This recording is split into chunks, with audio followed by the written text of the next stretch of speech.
రే నీకు జీతం సంవత్సరానికి 50 lakhs అంట. కంగ్రాట్స్ రా. Thank you Kaushik. కానీ ఏం లాభం, బోలంత ట్యాక్స్ కట్ అయిపోతుందా. మరి ట్యాక్స్ ని ఆదా చేసుకోవడానికి ట్యాక్స్ సేవింగ్ ఇన్వెస్ట్మెంట్ ఆప్షన్స్ చాలా ఉన్నాయి కదా. ఏమున్నాయి నా బుడిది? పెద్ద మాట అన్నాడు సార్ ఆడు.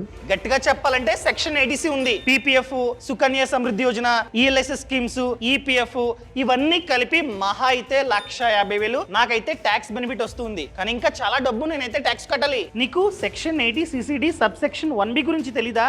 అంటే నీ బొందరా, నీ బొంద. నువ్వు సెక్షన్ 80C తో పాటు అనగా వివిధ స్కీమ్స్ లో నువ్వైతే పెట్టుబడి పెడతావు, 1,50,000 నీకైతే ఆదా అవుతుంది. దాంతో పాటు ఇంకొక 50,000 నువ్వు కనుక ఎన్పిఎస్ అనగా నేషనల్ పెన్షన్ స్కీమ్ లో పెట్టుబడి పెడితే section 80 CCD sub section 1B ప్రకారం ఇంకొక 50,000 ట్యాక్స్ డిడక్షన్ బెనిఫిట్ ని పొందొచ్చు. 1,50,000 టోటల్ గా 2 lakhs నీకైతే ఆదా.